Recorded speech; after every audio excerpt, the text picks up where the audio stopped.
Alors, mesdames et messieurs, bonsoir et bienvenue à cette nouvelle édition des figures marquantes de l'histoire de Montréal, une série qui est consacrée aux grands personnages qui ont marqué l'histoire de cette grande cité québécoise tout au long donc, du temps, dans le cadre évidemment du 375e anniversaire de Montréal. Ce soir, c'est Honoré Beaugrand qui est à l'honneur. Honoré Beaugrand, qui est un personnage qui, par sa vie, son destin, ses idées, tranche complètement avec cette image un peu caricaturale du Canadien français vivant dans le fin fond de sa campagne, qui n'a jamais voyagé, qui était un peu à genoux devant son curé. Cette image un peu caricaturale qui occupe encore une place trop importante peut-être dans notre imaginaire collectif. Honoré Beaugrand, c'est un personnage d'abord qui est né en 1848, l'année du Printemps des peuples, et qui est mort en 1906. Honoré Beaugrand, c'est un personnage qui a vraiment le plus de sa génération, qui a le plus voyagé. En 1892, il s'offre un voyage à travers le monde, sur les 5 continents, au coût de 600 $. Il fait ça avec sa femme. C'est un personnage qui parle évidemment un excellent français, qui écrit un excellent français, il s'en fait une fierté. C'est un francophile, il adore la France, il adore la culture française. Il parle aussi très très bien anglais, puisqu'il a vécu plus de 10 ans aux États-Unis. Et il parle même espagnol, puisqu'en 1865, on le retrouve au Mexique. C'est un volontaire, un soldat volontaire qui s'engage sous les drapeaux français avec cette ambition qu'avait Louis-Napoléon Bonaparte à l'époque, d'annexer le Mexique dans son empire. C'est une aventure absolument délirante, mais qui est absolument fascinante et qu'on va vous raconter un peu ce soir. Honoré Beaugrand s'est fait connaître comme un journaliste de combat. Il s'est fait connaître aussi comme un patron de presse. Il a fondé le journal La Patrie en 1879, un journal qui a été important à la fin du 19e siècle et aussi par la suite. Un journal qui a littéralement fait sa fortune au plan des idées, au plan de la reconnaissance, puisque ce journal a été le véhicule de ces idées républicaines qui faisaient grincer des dents bien des ultramontains catholiques à l'époque, et aussi a fait sa fortune au plan matériel, puisqu'il est devenu, grâce à ce journal, un homme aisé, un grand bourgeois, avec tout ce que ça comporte de vie mondaine, de reconnaissance sociale. Il a été un notable, il recevait beaucoup avec sa femme, et il est devenu donc, un peu par un concours de circonstances, à cause de cette notoriété, il est devenu maire de Montréal en 1885, une année extrêmement tourmentée. On va tenter de voir pourquoi. Et en plus d'avoir été un homme d'affaires, en plus d'avoir été un journaliste, il a été aussi un auteur. Il nous laisse notamment une œuvre, Jeanne la Fileuse, qui raconte l'exil des Canadiens français aux États-Unis. Donc, pour nous parler de cette vie assez incroyable, qui est une véritable épopée, pour nous parler de cette vie, nous avons invité son biographe. Son biographe, qui est un sociologue, un professeur à l'Université de Concordia, qui a publié de nombreux ouvrages, notamment en histoire du Québec, et notamment sur cette période, la deuxième partie du 19e siècle, connaît très bien cette période.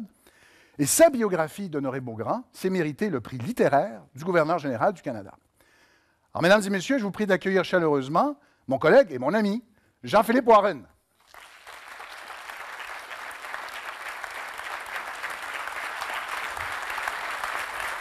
Bienvenue. Merci.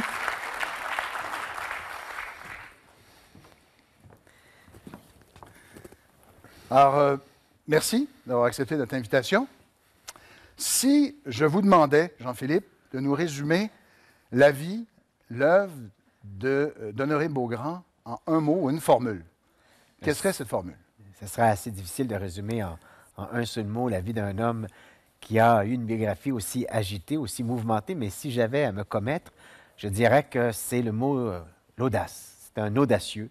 C'est un homme qui a toujours voulu aller plus loin, aller au bout de ses convictions, et il a confirmé la vérité du proverbe qui dit que la fortune sourit aux audacieux, parce que dans ce Québec qu'on disait replié sur lui-même, il a réussi à s'établir comme un homme à la fois aisé par sa fortune, mais aussi un homme d'une intégrité sans faille. Et donc, oui, je dirais que l'audace résume à son meilleur la trajectoire de cet homme du 19e siècle. Parlez-nous des origines sociales, familiales d'Honoré Beaugrand. Alors, Honoré Beaugrand a été destiné, on pourrait dire presque, je ne vais pas utiliser l'expression de destin, mais on pourrait presque croire qu'il était destiné à une grande carrière parce qu'il était le fils de deux lignées, d'abord celle de son grand-père maternel et ensuite de celle de son grand-père paternel. Son grand-père maternel, Louis Marion, était un homme d'affaires de l'endroit, et son grand-père paternel, lui, était un navigateur qui possédait plusieurs navires. C'était des gens très riches, c'était des bourgeois. D'ailleurs, les deux vont finir rentiers à la fin de leur vie. C'était finalement des officiers de milice. Donc, à tous ces titres, on pourrait dire que Honoré Beaugrand a grandi dans ce qu'on appelait les premiers de paroisse, hein, la crème de sa société. En plus de ça, ces gens-là étaient des rouges, on en reparlera sans doute. Oui, oui. C'était des gens de grande conviction qui avaient participé à la révolte de 1837-1838. C'était des patriotes, c'était des disciples de Louis-Joseph Papineau. Et ces conversations-là autour du républicanisme, autour de la nécessité de se débarrasser une fois pour toutes de la monarchie, de faire du peuple canadien un peuple libre, ces discussions-là devaient souvent animer les soirées chez les Beaugrand. On a très peu d'informations sur ses lectures personnelles, mais ce que l'on sait, c'est qu'il a grandi dans un milieu qui croyait fortement aux Lumières et à tous les auteurs qui étaient associés au siècle des Lumières. Donc, des auteurs qui, en philosophie, en sciences politiques, dans le domaine du droit, dans le domaine de la littérature, avancer des idées qui allaient dans le sens d'une plus grande ouverture, d'une plus grande liberté, d'une plus grande permissivité, d'une plus grande tolérance. Et ça, on va le retrouver, évidemment, lorsqu'il va être à l'honoraire, parce qu'il va s'abonner notamment à des revues qui vont refléter la nécessité pour le peuple canadien-français de bâtir une littérature, mais une littérature qui soit à la fois alimentée par le terroir, alimentée par les traditions, mais aussi ouverte sur le vaste monde. Alors, quand on pense Honoré Beaugrand, pour peu qu'on connaisse un peu cette histoire ou ce personnage, tout de suite vient à l'esprit que c'est un rouge, c'est plutôt un anticlérical, même un franc-maçon, on en reparlera. Et on apprend dans votre biographie qu'il a songé se faire clerc de Saint-Viateur. Alors ça, c'est étonnant. C'est étonnant pour quelqu'un qui connaît le parcours qu'il va suivre. Mais ce n'est pas trop étonnant dans le contexte de l'époque. Pourquoi? Parce qu'il n'y avait pas encore ce clash qui va se révéler par la suite entre les ultramontains et ultramontés d'un côté et de l'autre côté, les rouges plus radicaux. Il y avait au contraire une bonne entente à Lanoraie entre le clergé qui était là et puis les gens qui étaient membres de l'élite régionale. La même chose au Collège des clercs-viateurs qui était invité régulièrement à présider les séances de l'Institut canadien de Joliette. Oui. Et donc, il y avait une complicité, il y avait une cordialité, il y avait des relations plutôt amicales entre les religieux d'un côté et les hommes politiques du Parti libéral, du Parti patriote, du Parti rouge de l'autre. C'est par la suite que les choses vont s'envenimer. Mais à l'époque où Beaugrand a grandi, ça semblait naturel pour quelqu'un qui voulait le salut de sa nationalité de pouvoir aussi s'investir dans les institutions religieuses. D'autant plus que Beaugrand était un combatif. Hein. C'est quelque chose qui avait en lui cette idée de lutter, de combattre. Et à l'époque, l'Église menait un combat. Elle menait un combat, bien entendu, contre les forces du mal dans l'imaginaire religieux du 19e siècle. Mais elle menait aussi un combat réel parce que au moment où Beaugrand étudie au Collège de Joliette, la guerre fait rage en Italie entre les États pontificaux et les armées de Garibaldi. Et donc, Beaugrand pouvait se projeter un peu dans cet univers où on était appelé à se sacrifier, à devenir un héros, sinon un soldat du Christ. Donc, cette idée de croiser, je pense, lui plaisait beaucoup. Lorsqu'il termine son collège, je pense qu'un peu de mise en contexte, quelles sont les carrières qui s'offrent à un jeune homme comme Honoré Beaugrand, au milieu des années 1860. On est en 1865 et les perspectives de carrière sont médiocres. Ouais. Beaugrand arrive dans la vie active entre 1800, l'apparition de Jean Rivard, l'ouvrage d'Antoine Gérin-Lajoie, entre 1862 et 1864. Il arrive donc à la vie active au moment où on décrit les opportunités de travail pour un jeune Canadien français en des termes les plus sombres. On a l'impression que les carrières libérales sont bouchées et qu'il n'y a pas grand-chose à espérer pour un jeune de son âge. Et d'ailleurs, on sent qu'à ce moment-là, il va sans doute vivoter. On a peu d'informations sur ce qu'il fait, mais les quelques brides là, qu'on retrouve dans les archives de l'époque nous informent qu'il a sans doute été matelot, sinon cook, donc cuistot, sur les navires de son père pendant quelque temps. Et il va finir par arriver à Montréal, où il va s'établir et vouloir devenir soldat pour cette raison que la solde du soldat l'intéresse beaucoup, vu qu'il n'a pas beaucoup d'autres ouvertures professionnelles. En même temps, il y avait une sorte d'attirance pour la carrière des armes, vous l'avez dit, dans sa famille. Il y avait, oui, il venait d'une grande famille de militaires. Évidemment qu'il y avait ce prestige associé à l'habit de soldat, et il voulait aussi pouvoir démontrer sa bravoure, comme l'avaient fait ses parents et ses grands-parents, sinon ses ancêtres. On sait que dans sa famille, on parlait régulièrement des exploits des Canadiens français de la Nouvelle-France dans leur lutte contre les Anglais, leur lutte contre les Américains, les luttes contre les Iroquois. Donc, c'est sans doute ces légendes un peu enjolivées là, ont bercé sa jeunesse. Et lorsqu'il arrive jeune adulte, la carrière de soldat le tente beaucoup. Mais ça le tente aussi parce qu'il y a une solde quand même qui n'est pas négligeable. Oui. Il y a cette idée qu'on va pouvoir recevoir une bonne paye. Et il y a des écoles militaires pour les officiers qui viennent de s'ouvrir parce que le gouvernement conservateur a décidé d'investir afin de protéger les frontières canadiennes au moment où s'achève la guerre civile américaine. Et donc, il va vouloir entrer dans une école militaire pour devenir officier, notamment parce qu'on offre comme récompense pour un certificat de deuxième classe 50 $ et pour un certificat de première classe 100 $. C'est énormément d'argent. Avant de parler de son engagement au Mexique, une chose qui revient beaucoup, c'est quelqu'un qui adore la France. Vous avez une expression, c'est quelqu'un qui est cosmopolite d'esprit, mais français de cœur. Ah, c'est un francophile invétéré et il a une fascination pour la France. On peut croire que, vu que sa famille s'est établie en Nouvelle-France seulement en 1740, la distance qui le sépare de la France par sa généalogie n'est pas très grande et que donc il a un attachement particulier. Filial. Oui, très, très proche, une proximité, on pourrait naturelle, avec la mère patrie. Il y a aussi qu'à l'époque, on est en 1865, il y a plusieurs Canadiens français qui n'ont pas encore abandonné l'idée que la France va revenir.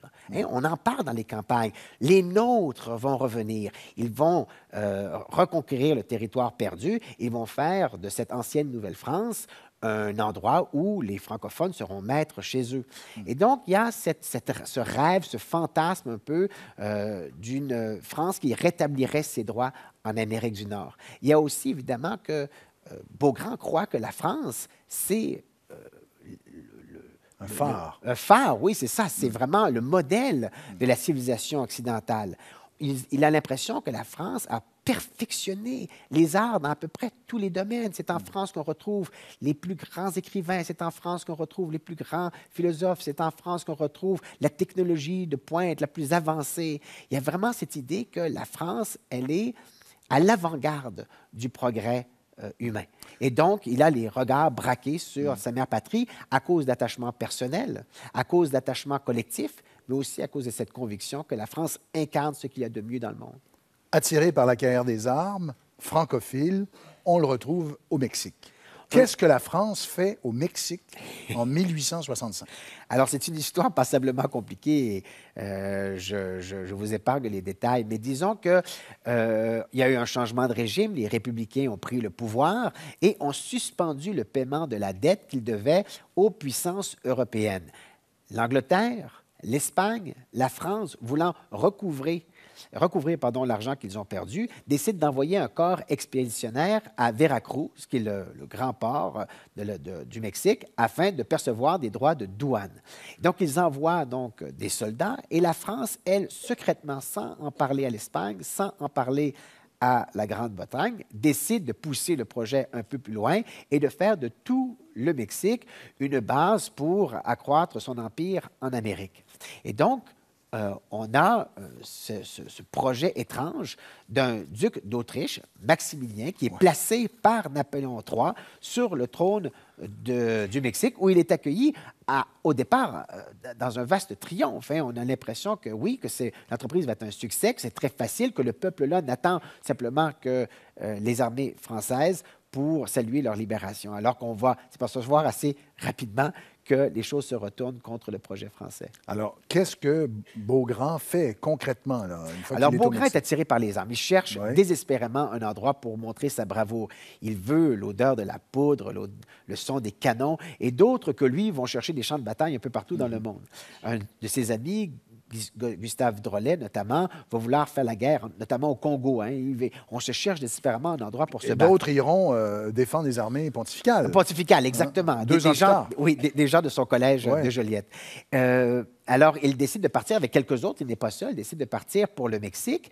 Et là-bas, il intègre un corps qui est le plus dangereux de tous les corps et régiments de l'armée française. C'est celui du colonel Dupin. C'est une contre-guérilla. Pourquoi une contre-guérilla au Mexique à l'époque? On est en 1865. C'est parce que l'armée mexicaine, comprenant qu'elle n'a aucune chance de vaincre une armée française supérieure en nombre, il y a 60 000 soldats français qui sont envoyés au Mexique, supérieure pour ce qui est de la stratégie militaire, supérieure pour ce qui est de l'artillerie et de la technologie militaire, eh bien, commence à organiser des petites embuscades, talonne l'armée française, pilonne les positions de nuit, saccage les communications, organise, bref, une guérilla. Et pour réagir contre cette guérilla que lui fait l'armée mexicaine, la France va organiser un détachement qui va pratiquer la contre-guérilla. La contre-guérilla, c'est quoi? C'est simple. Le colonel Dupin l'explique assez sommairement. Si vous tuez un de mes hommes, je tue 20 des vôtres. Je viole vos femmes, je massacre vos enfants, je brûle vos villages, je pille vos récoltes. Et donc, c'est ce régiment-là que va intégrer Beaugrand. Pourquoi? D'abord parce que c'est celui où, évidemment, on se bat le plus. Hein, ça devient intéressant pour un soldat dans l'âme comme lui. Mais aussi parce que c'est celui où il y a la solde est la meilleure. Ça paie très bien, beaucoup plus que les autres, parce que le danger est grand. Et qui dit grand danger dit aussi grande perte d'hommes. Et donc, l'avancement est plus rapide. Et donc, il va faire partie de cette contre-guérilla qui va laisser derrière elle une réputation terrible, absolument épouvantable. Et d'ailleurs, le colonel Dupin va mourir dans la honte et le déshonneur. La France ne va jamais se remettre de la réputation que lui a bâtie cette contre-guérilla au Mexique. Et c'est pour ça d'ailleurs qu'encore aujourd'hui, mais depuis 150 ans, la France n'a à peu près jamais parlé de cette expédition qui reste comme une tache dans son histoire.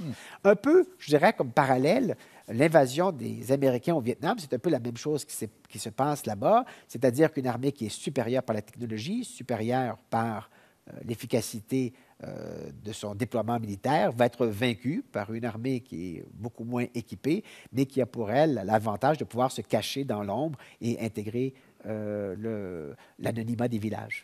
Après quoi? Combien de temps cette Un an et aventure? demi. Un an et demi.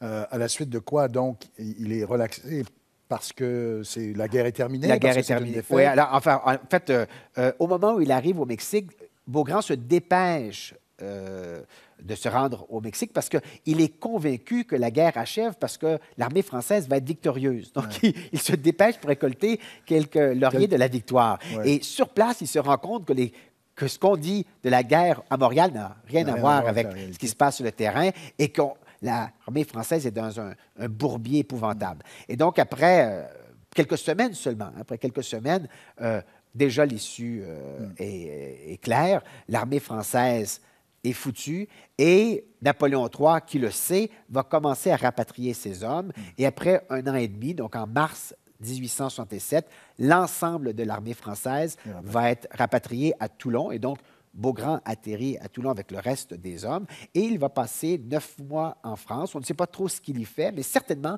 il découvre pour la première fois cette France à laquelle il a tant rêvé dans les années passées. Il la voit, il la contemple et il va l'admirer encore plus. Cette fascination qu'il avait en la connaissant peu va seulement augmenter par son séjour là-bas pendant quelques mois. Donc, il n'y aura pas de déception, c'est souvent le cas. On voit la réalité, on est déçu, mais c'est pas son cas. Ah non, au contraire, c'est le moment de l'exposition universelle de 1867. Et donc, il y a toutes sortes d'activités qui sont planifiées à Paris. Et on peut croire, on le devine, on ne le sait pas, mais on peut croire que Beaugrand passe beaucoup de temps là-bas pour fréquenter le théâtre, pour aller dans les restaurants, pour découvrir tout ce que la société française a à lui offrir. Et ensuite, il revient, mais aux États-Unis. Ah oui, alors il revient aux États-Unis, on s'en doute vers décembre 1867. Il revient aux États-Unis, alors il ne s'établit pas à Montréal, ce qu'on Non. aurait pu penser. Il va d'abord passer quelque temps à New York, très bref. Il bouge va beaucoup être sans pendant doute quelques commis, années. oui.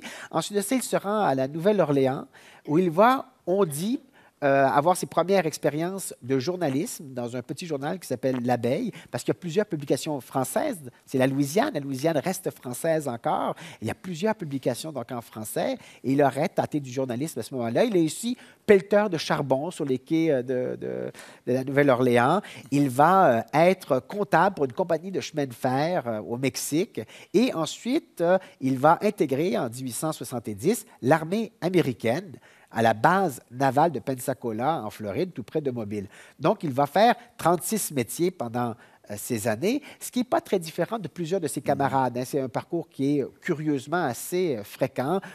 On fait un peu de quête de pommes, qui un peu de travail en boulangerie, etc. On expérimente toutes sortes de choses. Et Beaugrand, donc, va finir en 1871 par s'établir à Philadelphie d'abord comme pâtissier. Et puis ensuite de ça, après quelques semaines, il va déménager à nouveau pour s'établir un peu plus définitivement à Fall River, où il va être violonneux et peintre d'enseigne. Voyez, hein? Un homme vraiment qui avait toute une palette. Il disait la peinture tâche, mais n'entache pas. Et c'est après ces 1000 métiers qu'il va faire sa niche dans le journalisme. En 1873, alors on ne sait pas trop pourquoi, mais sans doute parce qu'il a toujours rêvé d'être écrivain. C'est quelque chose qui l'a toujours fasciné. En 1873, il va fonder son premier journal, qui est un hebdomadaire, qu'il va appeler l'Écho du Canada. L'Écho du Canada, pourquoi? Écho du Canada, parce qu'évidemment, on donne des nouvelles du Canada, mais aussi Écho du Canada dans le sens de Petit Canada à Fall River, comme il y a des petites Italies un peu partout en Amérique du Nord, comme il y a des Chinatown un peu partout en Amérique du Nord, il va y avoir en Nouvelle-Angleterre, partout où s'établissent des Canadiens français, des Petits Canada, et plusieurs de ces Petits Canada vont avoir leurs journaux. L'Écho du Canada, donc, est un des pionniers de ces innombrables journaux canadiens français qui vont être fondés dans la deuxième moitié du 19e siècle. On va d'ailleurs dire que les Canadiens français ont la manie des journaux tellement ils en publient. Évidemment, ces journaux ont une existence souvent éphémère, une existence précaire, mais Beaugrand, parce qu'il est habile avec la comptabilité, c'est quelqu'un qui manie très bien les chiffres, et c'est aussi parce que c'est quelqu'un qui a la plume facile, va réussir à faire survivre son journal plus longtemps que les autres. Et il va revenir de cette expérience, en tout cas, durant cette expérience, va lui inspirer ce livre, Jeanne la fileuse.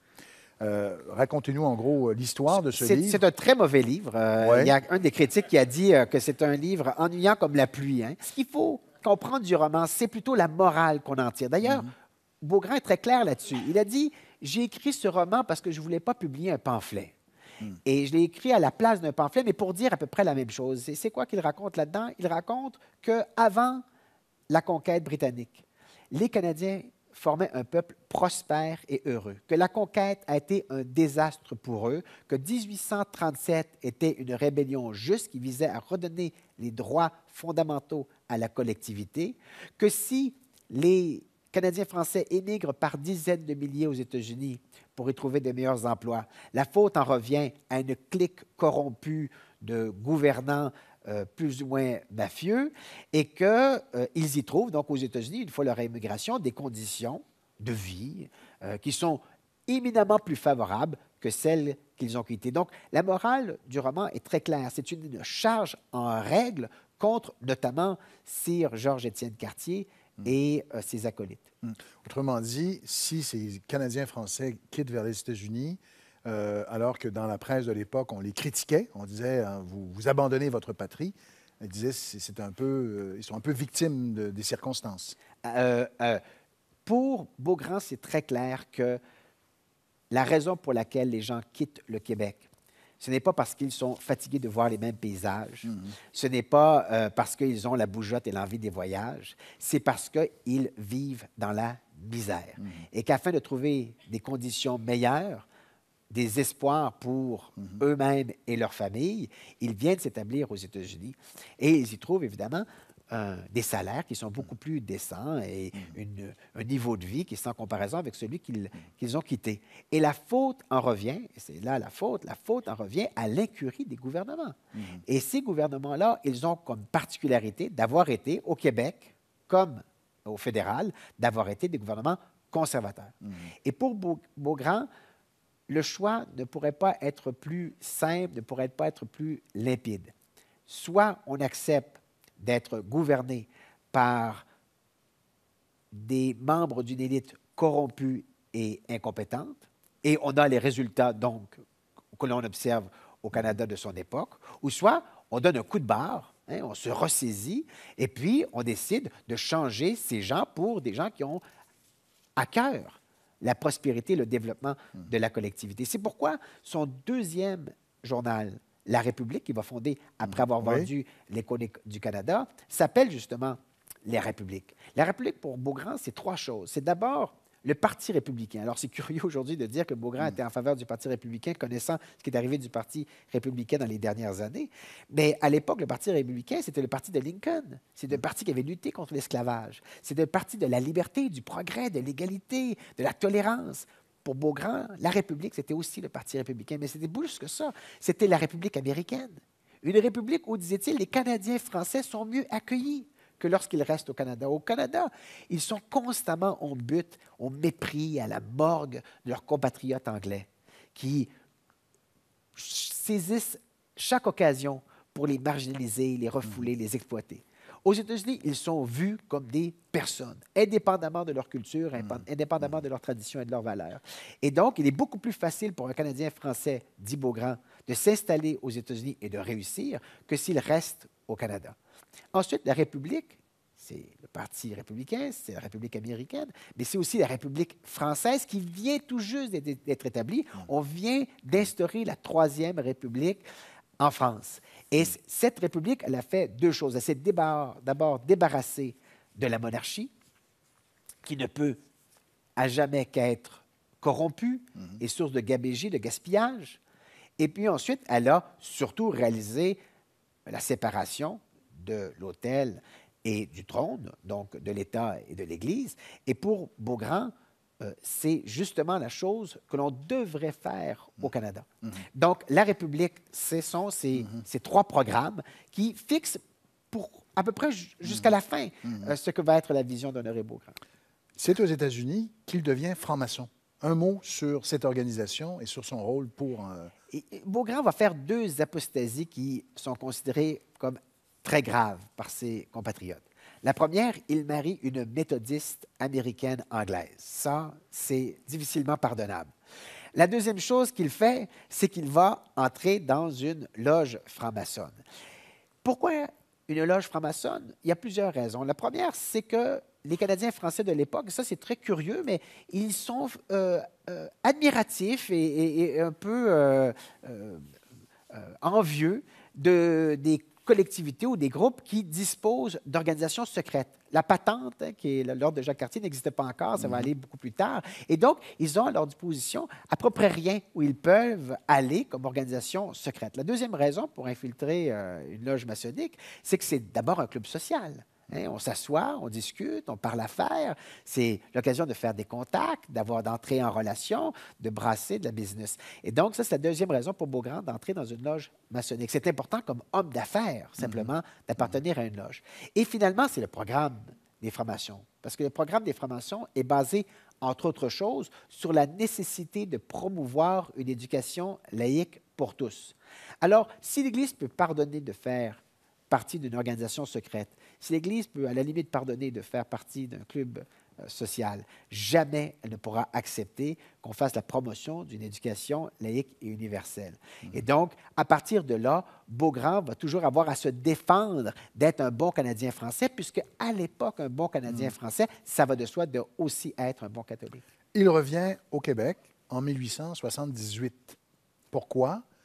Pourquoi ce retour? Il aurait très bien pu faire une belle carrière, comme plein d'autres Canadiens français, s'installer aux États-Unis. Pourquoi revient-il? Je dirais qu'il y a deux raisons. La première, c'est que ça ne va pas si bien à Fall River en 1878. Il y a des grèves à répétition. Depuis plusieurs mois, l'industrie est paralysée. Et donc, les affaires de la République en souffrent. Ensuite, il y a un gouvernement libéral qui a été élu à Ottawa. Et il y en a un bientôt qui va être élu au provincial. On a besoin de Beaugrand. On lui demande de revenir. On lui demande de s'installer à Ottawa où on va lui donner un poste de surnuméraire, une sinécure pour pouvoir continuer à faire Donc, ses le choses. patronage joue pour lui. Le patronage absolument joue pour lui, pour une fois. Et il va, dans ses temps libres, donc, dont il dispose, fonder un journal, un nouveau journal, qui va s'appeler Le Fédéral, qui vise la défense du gouvernement libéral à Ottawa. Et très rapidement, après seulement quelques mois, il va vendre ce journal à nouveau pour s'installer à Montréal et faire partie de l'équipe rédactionnelle du National, qui est le grand journal libéral du Québec. Donc, les opportunités pour lui de faire valoir ses talents sont bien plus grands à Montréal à l'époque qu'ils ne pouvaient l'être à Fall River. Et il fonde, avec d'autres, mais il est un des personnages principaux, il fonde La Patrie. Avant d'avancer un peu plus loin, ce qu'on découvre dans votre journal, dans votre biographie, ce que j'ai appris, c'est l'industrie, cette industrie qui est en mutation à ce moment-là. Hein? Dans le fond, non seulement crée-t-il un journal, mais il crée presque un modèle d'affaires. Pourriez-vous nous l'expliquer un peu? Alors, il a fait ses premières expériences de journalisme aux États-Unis et ça compte beaucoup. Son apprentissage est un apprentissage américain. Et plusieurs des recettes qui vont faire son succès, il les a apprises d'abord au sud de la frontière avant de les importer à Montréal. À l'époque, un journal dure très peu de temps. La durée de vie d'un journal dépasse rarement plus qu'une année. On fait faillite à répétition. Pourquoi? Parce qu'on n'arrive pas à maintenir le journal sinon qu'avec un patronage, sinon qu'avec un mécénat. Et qui dit mécénat dit évidemment certains intérêts en jeu. On ne soutient pas un journal pour le plaisir de la chose. C'est parce qu'on a un programme, message, une plateforme, une idéologie, un message à passer à travers le journal. Et donc, les journaux deviennent, au Canada français encore plus qu'ailleurs, deviennent des véhicules pour des batailles idéologiques qui transforment très rapidement la scène médiatique en une lutte féroce, souvent très peu gracieuse, avec des accusations ad hominem, entre diverses publications.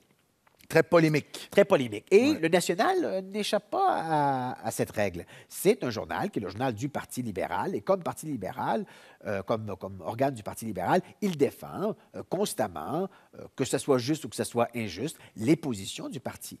Et il va descendre en flamme toute personnalité ou toute organisation, toute institution qui est dans le chemin des intérêts du Parti libéral. Et le National est appuyé à ce moment-là par un sénateur libéral qui donne l'argent pour renflouer les coffres déficitaires du National. Et le 22 février, donc 1879, le sénateur dit « Je n'ai plus les moyens, c'est terminé, vous ne recevrez plus un sou. » Et automatiquement, le journal coule. Il ferme ses portes. Mais là, désastre. Tout le Parti libéral se retrouve sans organe pour faire passer ses idées.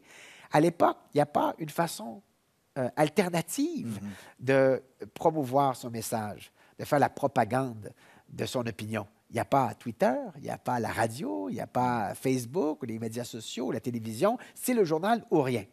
Et donc, on est un samedi, et là, c'est la panique dans le petit monde libéral de Montréal. On s'est réunis chez un sénateur, le Rosaire Thibodeau, pour discuter de la chose, et Beaugrand se propose. Et sans doute que Beaugrand se propose avec à l'esprit tout ce qu'il sait du fonctionnement des journaux au Québec et aux États-Unis. Et le lundi suivant, donc on est le 24, 2 jours plus tard, va paraître le premier numéro de La Patrie. Donc, en 2 jours, Beaugrand a réussi à trouver une presse, à trouver des locaux. Bon, les collaborateurs, c'est à peu près les mêmes que pour le National, mais quand même à se monter une équipe et à faire paraître La Patrie. Et tout le monde est convaincu, parce qu'on sait la réalité de l'univers médiatique, tout le monde est convaincu qu'en très peu de temps, quelques semaines, peut-être quelques mois, l'entreprise va péricliter. Et comme tous les autres journaux de Beaugrand, La Patrie va finir au cimetière des idées.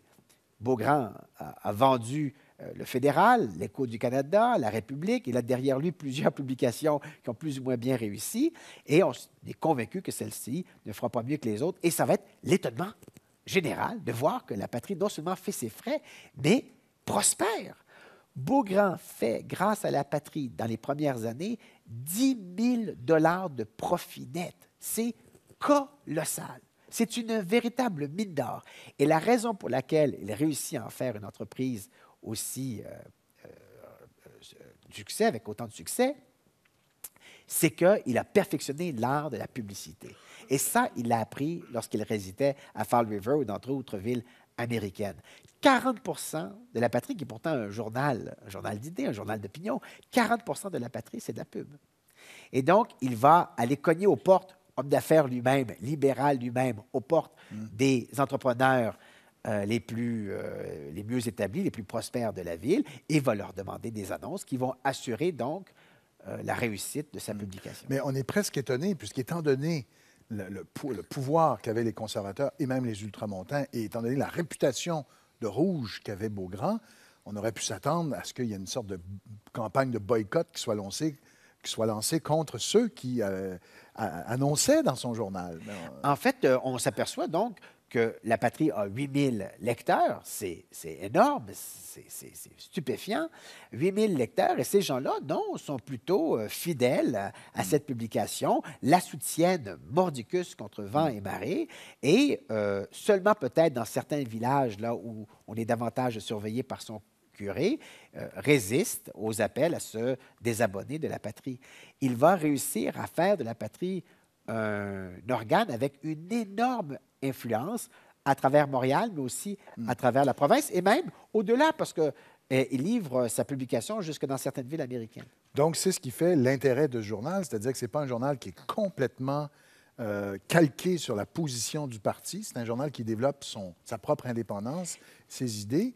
Mais justement, quel sera son rapport avec un personnage comme, par exemple, Honoré Mercier, qui devient chef du Parti libéral au début des années 1880, ou un Wilfrid Laurier, qui sera lui aussi un grand chef libéral un peu plus tard.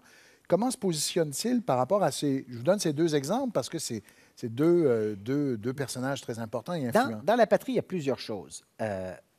Une des choses qu'on néglige peut-être le plus et qui est, paradoxalement, une des plus importantes, il y a un feuilleton. Et le feuilleton, il est très suivi. Et parce que la patrie est riche, elle peut s'acheter les meilleurs feuilletons qui paraissent en France et les rapatrier pour les publier dans le quotidien. Les gens achètent la patrie aussi parce que c'est une lecture plaisante. Il n'y a pas beaucoup de fautes. En tout cas, l'écriture est un peu plus soignée que pour d'autres journaux de l'époque. Les opinions sont présentées souvent pour ce qui est de la page commerciale, la page économique, de manière sobre, objective. Et il y a une petite section, donc dans le journal, qui est réservée davantage pour les éditoriaux, où là, le rougisme de Beaugrand montre davantage la tête. Donc, pour qui lit le journal, il y a aussi des intérêts qui sont au-delà de simplement l'appartenance partisane. Mais lorsqu'on lit l'éditorial, on s'aperçoit que les idées de Beaugrand sont tranchées et qu'elles campent résolument à la gauche de son propre parti. Et ça va engendrer plusieurs frictions. Avec Wilfrid Laurier, curieusement, assez peu. D'abord parce que sans doute ils étaient des amis de longue date. Ils s'étaient connus au moment où Beaugrand fréquentait l'Institut canadien-français, l'Institut canadien, oui, avant de quitter pour le Mexique. Et donc, il y avait sans doute une espèce d'amitié, de relation cordiale qui s'était bâtie au fil des années. Mais avec Honoré Mercier, c'est la lutte à mort. Et Beaugrand ne peut pas lui pardonner ce qu'il voit comme des compromissions. Mercier, dit-il, est un homme de pouvoir, un homme qui va tout sacrifier de ses idées, de ses principes pour arriver au dernier échelon du gouvernement provincial. Il n'a, selon lui, nul autre mobile que son enrichissement personnel. Et donc, il y a très, très peu d'atomes crochus entre les deux hommes. Ils vont, à certains moments, enterrer la hache de guerre pour le bien de la cause du Parti libéral. Mais on sent constamment qu'il y a cette tension qui existe entre les deux hommes. Et à la première occasion où Honoré Mercier va faillir, va sombrer dans quelques scandales, Beaugrand va rappeler qu'il avait toujours dit que cet homme n'était pas digne de confiance. la tension, vous avez dit que ça va s'envenimer entre les libéraux et les ultramontains. On va abolir le ministère de l'Instruction publique en 1875. Les ultramontains sont vraiment très forts. Vous racontez une anecdote incroyable. C'est pas juste une lutte d'idées, là. On en vient au coup. Vous racontez une anecdote avec Louis Fréchette. Pourriez-vous peut-être nous la rappeler? Elle est drôle, mais en même temps, elle illustre cette tension entre les deux Joseph camps. Tassé était l'éditeur de la Minerve et il avait laissé passer dans son journal une médisance sur la famille de Fréchette, de Louis Fréchette, le poète. Qui était un ami de Qui était un Beaugrand. ami et un collaborateur de La Patrie. Et Fréchette, lisant cela dans le journal, ne pouvant pas laisser passer l'insulte, va aller au marchand de fouets pour acheter un air de bœuf et va se planter devant les bureaux de la Minerve en attendant que Joseph Tassé en sorte pour pouvoir lui donner une correction. Et Tassé, voyant donc Fréchette qui l'attend au coin de la rue, a une peur bleue, n'ose plus sortir, refuse de manger tellement il est terrorisé, va se terrer dans son immeuble jusque tard dans la nuit et finalement, de guerre lasse, Fréchette va aller rejoindre ses amis qui sont au pub juste à côté pour aller prendre une bière et se moquer du pauvre Tassé. Ça montre quand même que les esprits sont assez échauffés. Beaugrand lui-même, à un moment donné, va se faire attaquer par un lecteur parce qu'il aurait laissé filer dans son journal un article injurieux pour le père de ce lecteur en question. Donc, il y a beaucoup de tensions qui vont aller jusqu'à des violences physiques, des agressions dans la rue. Mais on peut dire que c'est le ton général des journaux de l'époque qui est déplorable. On s'accuse des pires vacheries, on va dire les pires mensonges, les pires calomnies, on va détruire des réputations. Et Beaugrand lui-même, des fois, se laisse aller, mais généralement résiste à cette tentation et décide d'imposer une éthique journalistique qui respecte certains critères. Il va essayer de bâtir d'ailleurs des associations de journalistes lorsqu'il était aux États-Unis, puis ensuite de ça, lorsqu'il va être revenu à Montréal, pour essayer d'assainir un peu les mœurs dans le monde des journaux. Le temps file. Parlons tout de suite de son aventure à la mairie de Montréal. Donc, comment devient-il maire de Montréal, lui qui a les idées qu'on connaît? Comment devient-il maire de Montréal? Les mauvaises langues disent qu'il est un usurpateur, qu'il est le maire des Anglais. D'où viennent ces accusations? Parlez-nous de sa conquête de la mairie. Pour se présenter à la mairie à l'époque... À l'époque, on a élu un maire un an, on est à la fois. Un an, et on l'élit, il faut le rappeler, à main levée. Il n'y a pas de vote secret encore. Et donc, pour se présenter à la mairie, comme à peu près à n'importe quel poste électif, il faut de l'argent, il faut payer. Il faut payer ce que Beaugrand appelle le petit lait électoral, c'est-à-dire le whisky. Il faut saouler les gens jusqu'à temps qu'ils acceptent de voter pour sa candidature. Et donc, ça prend quand même des sous des moyens. Et des moyens. Et tout le monde est convaincu que quiconque va se présenter contre le maire qui se représente à ce moment-là, Baudry, quiconque va se présenter contre le maire Baudry est condamné à la défaite. Ça fait 10 ans, 10 mandats que fait Baudry. Il est considéré comme invincible. Beaugrand se fait approcher par quelques amis et lorsqu'il voit qu'aucune candidature anglophone ne fait compétition à celle de Baudry, décide de se présenter lui-même. Il devient donc de facto un peu le candidat des anglophones. Et c'est vrai qu'il est plus facile pour lui d'être agréé comme candidat des anglophones, d'abord parce qu'il ne fréquente pas l'Église, donc il n'y a pas ce fossé qui existe entre les catholiques et les protestants, mais surtout parce qu'il a marié une anglophone, une américaine, et que sa fille fréquente une école protestante anglophone. Il est plutôt bien intégré dans les réseaux anglo-saxons. Et donc, lorsqu'il se présente à la mairie, plusieurs francophones libéraux se rangent derrière lui, mais plusieurs conservateurs anglophones aussi vont passer outre au fait que c'est un libéral, pour voter pour quelqu'un qui, contrairement à Baudry, ne penche pas toujours un peu trop ouvertement vers les intérêts des francophones catholiques. Et c'est ainsi que sa candidature va réussir à passer. Il va perdre dans les quartiers francophones, mais il va gagner et gagner massivement dans les quartiers anglophones. Et là, on retient en 1885, on parle toujours de Louis Riel, mais on parle peu de cette épidémie de variole. Et ça, c'est le grand défi de son mandat, qui non seulement ravage la population, c'est autour de 3 000 morts. Oui, pour le Montréal, 5 000 pour le Québec. Bon, mais qui déchire la population autour des moyens pour y remédier. Racontez-nous rapidement. Alors, Et son rôle à Beaugrand? C'est 5 000 morts, 90 de Canadiens français. Hein. Donc, c'est vraiment une épidémie qui frappe durement la population canadienne-française. Et si elle frappe durement la population canadienne-française, c'est parce que celle-ci résiste davantage à la vaccination. C'est vrai qu'à l'époque, la vaccination, sans être une invention nouvelle, ça fait 75 ans que ça existe, mais sans être une invention nouvelle, ça va à contre-sens de ce que les gens peuvent penser que devrait être une guérison ou une cure. Pourquoi? Parce qu'on donne la maladie pour guérir la personne. Donc, c'est un peu à contre-sens de ce que les gens peuvent croire à l'époque. Et ensuite aussi parce que les catholiques, plus que d'autres, ont une espèce de fatalité. On le voit dans les journaux, on le voit dans les déclarations de l'époque. Si c'est l'heure pour que Dieu vienne te chercher. Une sorte de résignation. Oui, c'est ça. Il n'y a pas grand-chose à faire. C'est la Providence qui choisit, qui vit et qui décède. Et donc, les Canadiens français vont se prémunir moins contre la maladie et Beaugrand va être obligé d'intervenir. Et il va intervenir, à un moment donné, même le pistolet à la main. Parce qu'il va y avoir des émeutes. Il va y avoir des émeutes, on va saccager des pharmacies, on va même faire le siège de l'hôtel de ville, hein, avec des menaces de mort contre le maire Beaugrand. Ça va quand même jouer à très, très, très dur.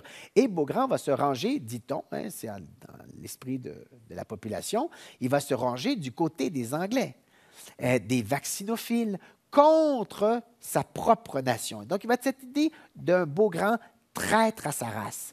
Et il y a ce conflit qui s'envenime, les choses deviennent très, très, très dures, très violentes. Et puis, Dieu merci, c'est l'hiver, la maladie se propage un peu plus difficilement dans les moments où c'est plus froid. Et tranquillement, les choses vont se résorber. Et la vaccination, d'ailleurs encouragée par l'évêque de Montréal, la vaccination va finir par faire son œuvre. Donc, dans l'année 1885, on a l'image d'un Beaugrand qui est plutôt rangé du côté des intérêts des anglophones de la ville. Mais ce qui va changer un peu l'opinion qu'on a de Beaugrand, c'est qu'il va y avoir au même moment l'affaire Riel que vous avez mentionnée, donc la pendaison de Louis Riel, qui s'est rébellé pour la deuxième fois dans l'Ouest, donc la rébellion des Métis. Et là, Beaugrand va se ranger totalement du côté de Riel, totalement du côté des intérêts, on va dire, de la nation canadienne-française, dans la perception qu'on en a. Et il le fait d'abord parce que, effectivement, c'est un grand nationaliste, il n'y a pas de doute, mais aussi parce que le gouvernement qui a pendu Riel, c'est un gouvernement conservateur. Donc, ça fait bien son affaire et il peut se donner à cœur joie dans ses journaux pour vilipender, pour fustiger ce qu'on appelle les pandards qui sont à Ottawa. Alors vous dites qu'il était censé prendre la parole au Champ de Mars, oui, mais il était grippé ce jour-là. Le 22 novembre. Il aurait parlé en tant que maire de Montréal. En fait, il était affecté par l'asthme. On n'a pas parlé encore, mais c'est un grand malade. À ce moment-là, plus que jamais, la maladie se déclare et empêche Beaugrand d'exercer convenablement son métier de maire. Hein. Il va se retirer à plusieurs reprises. Il va être obligé de rester chez lui. Il va être obligé aussi régulièrement de partir de Montréal pour aller faire des cures dans des régions plus tempérées. Et donc, ce jour-là, il ne peut pas sortir de chez lui. Il est pris par des toussotements qui n'arrêtent pas. Mais il aurait parlé, il a écrit une lettre qui a été lue au moment de la manifestation qui réunit 40 000 personnes. Hein, 40 000 personnes. Donc, on a cette image un peu contrastée, un peu ambivalente de Beaugrand à la fin de cette année tumultueuse 1885. Mais ce qui compte, c'est que lorsque la nation canadienne-française a été menacée, Beaugrand s'est rangé avec les siens. Et pour les anglophones, ce qui compte, c'est lorsque les affaires ont été menacées, parce que la variole, on ne l'a pas dit, mais la variole fait en sorte qu'il n'y a plus de touristes qui se rendent à Montréal. Ça fait en sorte que les gens ne veulent plus acheter des cigares de Montréal, des chaussures de Montréal, des vêtements de Montréal. La province de Québec est presque mise en quarantaine pendant plusieurs mois lorsque les intérêts commerciaux, industriels de la ville ont été menacés. Beaugrand s'est rangé du côté des intérêts supérieurs de l'économie. Et donc, les anglophones, en mars 1886, au moment de sa réélection, vont lui pardonner d'avoir été pro-Riel et les francophones vont lui pardonner aussi d'avoir été pro-vaccination. Alors, parlons maintenant du bourgeois qu'il a été, qu'il est devenu par le succès du journal La Patrie. Parlez-nous un peu, justement, de sa vie. Parlez-nous de sa femme un peu. Vous dites que sa maison était un carrefour de rencontres. Lisa Walker, on a très peu d'informations sur elle. Il nous reste une photographie seulement et quelques petits renseignements là, qui sont éparpillés dans les journaux du 19e siècle, mais on sait qu'elle a été centrale. On ne peut pas avoir de succès dans le monde des affaires et certainement pas de succès dans le monde politique à l'époque sans avoir une bonne hôtesse, une personne qui reçoit, qui organise des banquets, qui organise des soirées. Et Eliza Walker est passée maître pour faire en sorte que les gens passent un beau temps, du bon temps lorsqu'ils vont visiter les Beaugrand. Les soirées sont somptueuses. Beaugrand est extrêmement riche. Il a d'abord une immense maison sur la rue Saint-Hubert qu'il va vendre pour acheter une mansion presque sur la rue Sherbrooke, qui est à l'époque la rue des millionnaires, avant de s'établir à la toute fin de sa vie à Westmount. Et lorsqu'il organise des petites soirées chez lui, eh bien, c'est dans le grand luxe. Les menus, parce qu'on a les menus que l'on sert aux convives, les menus sont inouïs. De la soupe de tortue, des filets de perdreau, du sanglier, des homards mayonnaise. La même soirée, là, hein, c'est des vins services. Et on ne boit avec Beaugrand que du champagne. Il n'accepte de boire rien d'autre que du champagne. Et donc, partout où il est, hein, c'est toujours du champagne que l'on doit lui servir. Donc, c'est quelqu'un qui a énormément réussi. Les bureaux de la patrie, qui vont être des nouveaux bureaux qu'il va faire construire sur mesure pour accueillir ses presses et sa salle de rédaction, sont tellement beaux que lorsque Wilfrid Laurier les visite en 1884, il dit « ça prend... il faut le voir pour le croire, mais même avec ses yeux, j'ai de la misère à me dire que c'est vrai, qu'un journal libéral en 1884 à Montréal puisse connaître une telle prospérité. » Et donc, Beaugrand va s'établir, oui, comme un bourgeois qui aime le confort, qui aime les loisirs, qui passe beaucoup de temps, d'ailleurs, chez soi, le home sweet home des Victoriens, en compagnie de sa fille unique, qu'il gâte parce qu'il l'aime beaucoup et il passe beaucoup d'heures avec elle. Et il court après les reconnaissances. Vous insistez sur, vous montrez à quel point il souhaite avoir des médailles, notamment la Légion d'honneur. Il n'est pas le seul Canadien français comme ça à l'époque. C'est un démocrate à tout crin et qui pourtant est fasciné par les médailles, est fasciné par les rubans. Il ne peut en avoir assez. Alors, il est toujours paré comme un arbre de Noël lorsqu'il reçoit les dignitaires. Il est insatiable dès qu'il a la Légion d'honneur. Il veut toujours monter dans les échelons jusqu'à temps qu'il ait la Grande Croix, qu'il n'obtiendra malheureusement pas pour lui. Et on raconte, juste pour vous donner une illustration de jusqu'où va sa passion des médailles, il va jusqu'à demander à ce qu'un peintre fasse un portrait de lui avec toutes ses décorations. Et chaque fois qu'il reçoit une nouvelle médaille, il appelle le peintre pour qu'il vienne chez lui et la rajoute sur le tableau.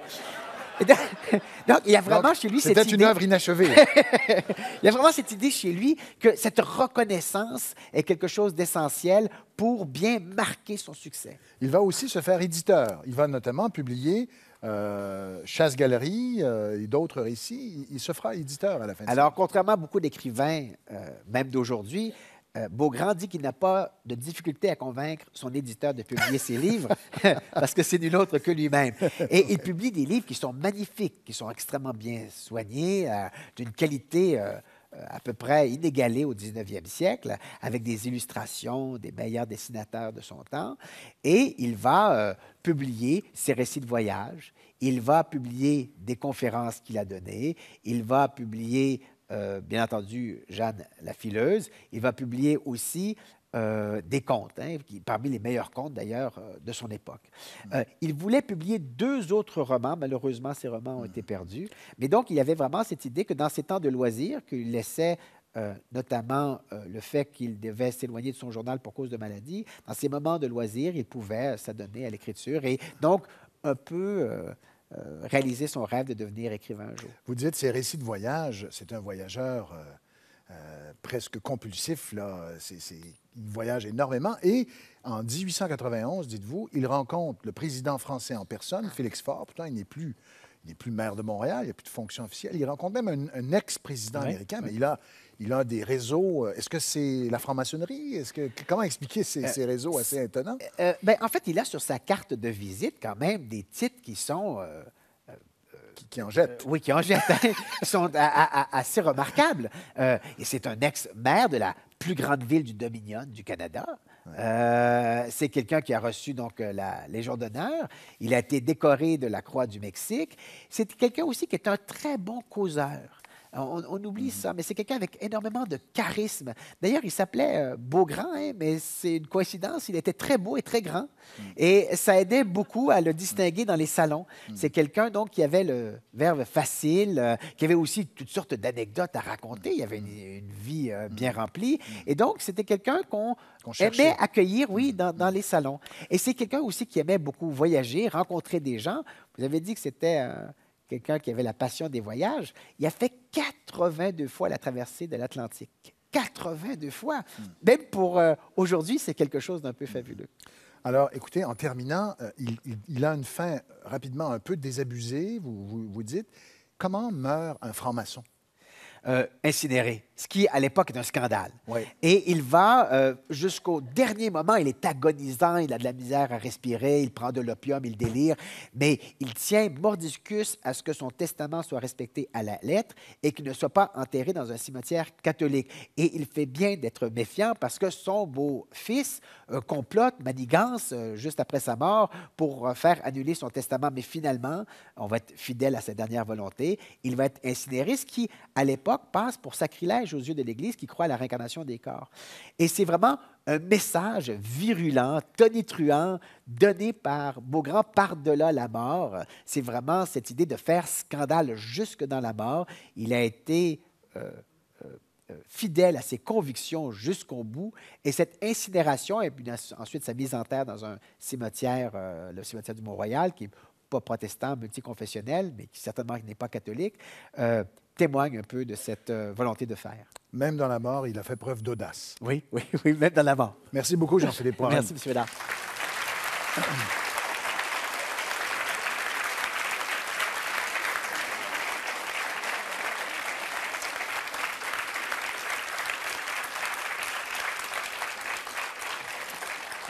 Alors, pour découvrir la vie fascinante d'Honoré Beaugrand, je vous invite vraiment à lire la biographie de Jean-Philippe Poirin, Honoré Beaugrand, La plume et l'épée. Bravo, beau titre, ça le décrit bien.